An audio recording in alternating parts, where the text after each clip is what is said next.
Je reste surprise par la cruauté, en fait, des fois de la vie. Toujours encore. On se dit, c'est pas possible.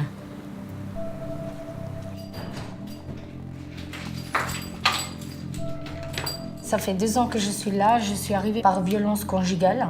Ça allait très très loin. Ça veut dire menace avec des machettes. Chaque fois qu'il avait picolé, j'ai des coups chaque fois. Ou de menaces de mort. Et le vrai déclic, c'était en fin d'année 2014, justement pour Noël, quand il m'a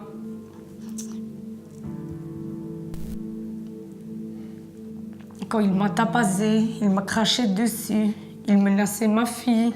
Ma fille, elle pleurait, elle criait. Après, il me mettait le couteau en dessous de la gorge.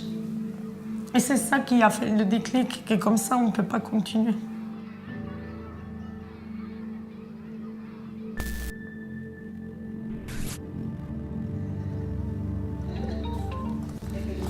Bonjour. Ah oui, Christine de Sursaut. Ma mission au quotidien, c'est de décrocher le téléphone pour le numéro 115, donc numéro d'urgence pour les personnes sans hébergement. C'est moi qui leur dis si je peux les orienter dans un établissement avec lequel on travaille ou pas. Suite à cette commission, en fait, on va pouvoir le mardi matin vous dire si vous êtes orienté dans un établissement sur des places à la nuitée et également nous avons des places à la semaine. 115, bonsoir. Écoutez, je suis désolée, pour l'instant, j'ai pas de place. Est-ce que vous pourriez rappeler vers 22h30 ? Oui, parce que là, pour l'instant, j'ai pas de place du tout. Je travaille à Accès depuis 7 ans. D'une part, je reçois les appels du 115 pour les demandes d'hébergement. Et d'autre part, j'accueille les personnes... Enfin, je suis plus une présence pour les personnes qui sont accueillies dans le foyer.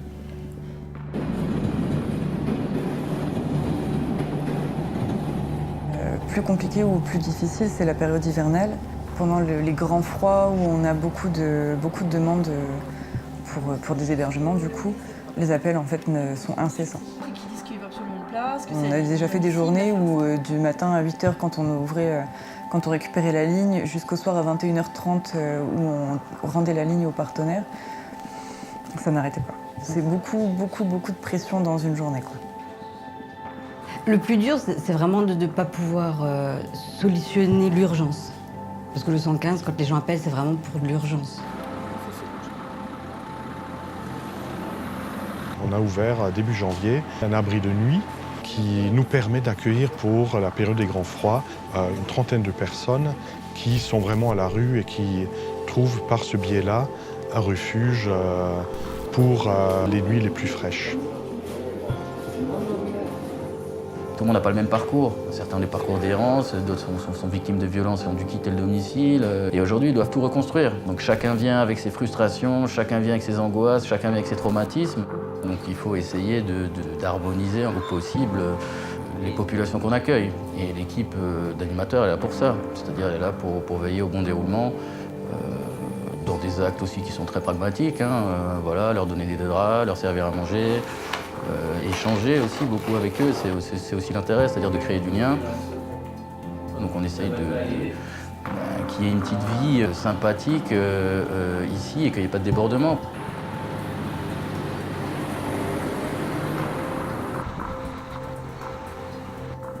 Moi je suis en guerre avec ma famille, il n'y a plus personne qui veut de moi parce que je suis un ancien alcoolique et j'ai fait beaucoup de prison aussi, quoi. C'est chaque jour... On se dit, est-ce qu'on aurait une place demain? Est-ce que ça va bien se passer le matin au déjeuner? Moi, j'ai honte, quand même. J'ai quand même une dignité, voilà, quoi. C'est quand même un peu la honte, c'est quand même un peu gênant, quoi. Prendre tous les sacs, aller au Sursaut, faire le 115. Et à voir si on a une place, quoi. Et c'est pas facile, quoi. C'est pas facile. Mais je me bats. C'est grâce à eux que je peux relever la pente, quoi. Au début, c'est très difficile parce qu'on vient avec nos idéaux, et quand on est confronté à des difficultés de moyens, du coup, on est frustré, il y a de la colère, mais il y a une forme de révolte, mais on peut pas la faire vivre, cette révolte.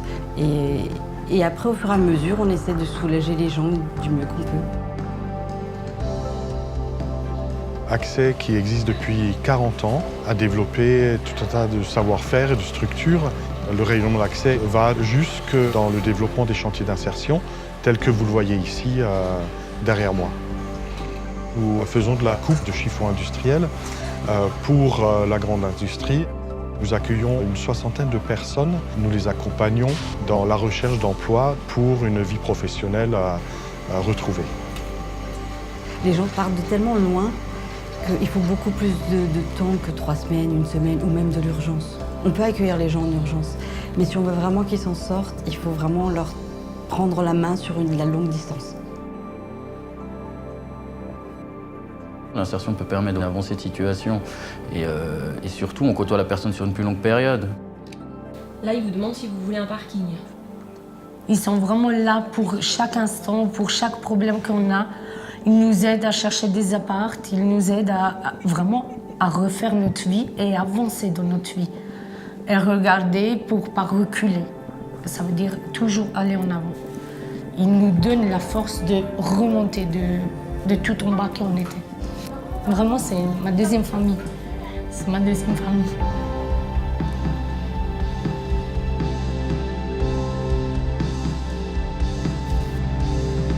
Accès est une sorte de caisse à outils dans laquelle nous trouvons une réponse à presque toutes les difficultés que peuvent rencontrer les personnes aujourd'hui. Accès accompagne pas loin de 900-950 personnes dans différents pôles. L'idée étant que, au travers de l'action de chacun des salariés d'Accès, mais aussi des bénévoles, nous puissions redonner une espérance en vue d'une vie intégrée au sein de la société pour que, pour chacune d'elles, un avenir soit toujours possible.